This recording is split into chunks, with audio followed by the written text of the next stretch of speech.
Assalamualaikum warahmatullahi wabarakatuh. Selamat pagi anak-anak ibu semua. Berjumpa lagi dengan Ibu Suci Rahmawati. Apa kabar anak ibu hari ini? Ibu harap semuanya dalam keadaan sehat-sehat saja ya.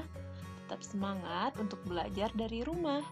Jangan lupa untuk sholat subuh dan kerjakan juga sholat 5 waktu yang lainnya. Mandi pagi, bereskan kamarmu sendiri dan bantu apa yang bisa kamu bantu di rumah ya. Nah, hari ini sebelum mulai belajar kita berdoa. Bismillahirrahmanirrahim. Rabbi zidni ilma warzuqni fahma.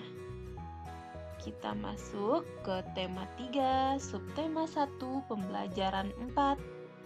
Hari ini kita belajar tentang mengenal benda-benda yang terbuat dari plastik, menjelaskan cara mengurangi sampah plastik melalui musyawarah. Sudah siap untuk belajar? Yuk kita mulai ke pelajaran pertama. Nah, benda yang terbuat dari plastik. Di sekitar kita ada banyak ya benda yang terbuat dari plastik. Nah, sifat benda yang terbuat dari plastik itu bagaimana? Yang pertama, ringan. Kedua, tidak tembus air atau tidak menyerap air. Bisa kita bilang kedap air. Mudah dibentuk dan tahan lama. Lalu, apa kekurangan benda yang terbuat dari plastik ya? Nah, kekurangannya adalah membutuhkan waktu yang lama untuk terurai secara alami. Maksudnya adalah ketika sampah itu dibuang ke tanah, dia akan mempunyai waktu yang sangat lama untuk menjadi terurai, untuk menjadi membusuk. Nah, beda dengan daun ataupun sampah-sampah seperti kulit jeruk, itu akan mudah menyatu dengan tanah, sehingga tanah tidak rusak. Jadi, kalau sampah yang lama untuk mengurainya atau membusuknya akan merusak tanah kita. Nah, waktu yang dibutuhkan untuk menguraikan benda itu, coba kamu lihat betapa lamanya plastik itu kita bandingkan ya. Pertama, kertas. Kertas butuh waktu 2-5 bulan untuk menguraikannya. Kardus butuh waktu 5 bulan. Kulit jeruk butuh waktu selama 6 bulan. Puntung rokok selama 10 tahun. Kulit sepatu 25-40 tahun. Wah, lama ya.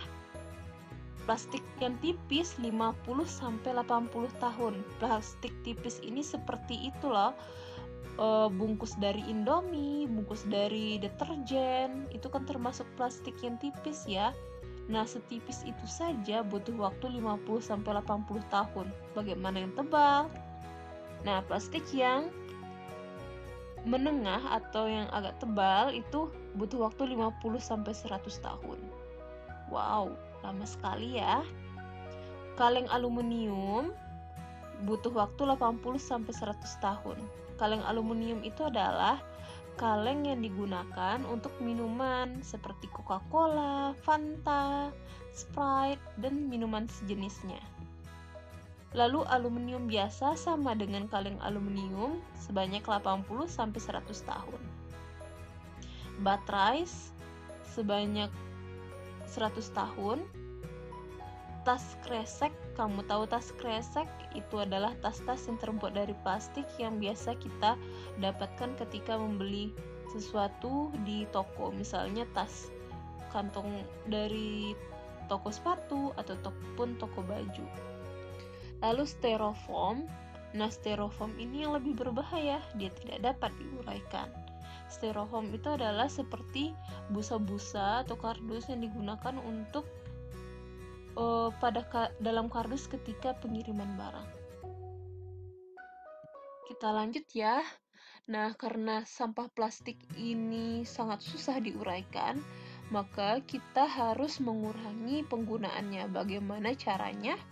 Pertama, reduce, mengurangi. Kedua, reuse, menggunakan kembali. Dan ketiga, recycle, mendaur ulang. Reduce adalah mengurangi penggunaan plastik. Nah, saat belanja, sebaiknya membawa tas belanja agar tidak perlu menggunakan kantong plastik. Jadi, kita tidak memboroskan plastik ya.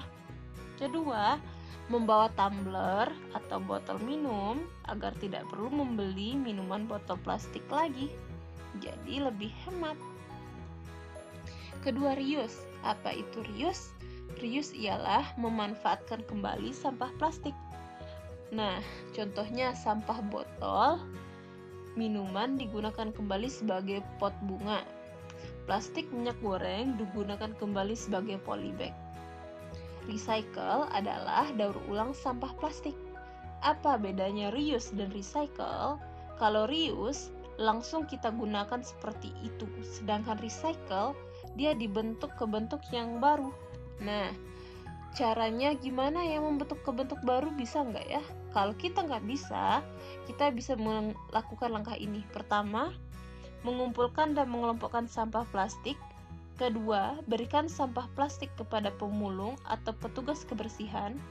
3, mereka yang akan membawa sampah ke pabrik daur ulang sampah. Dan hasilnya seperti ini.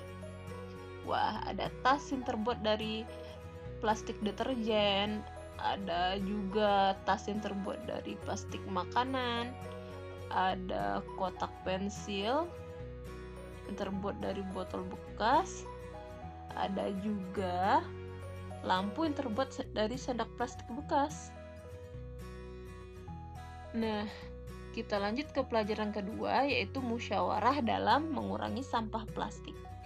Musyawarah.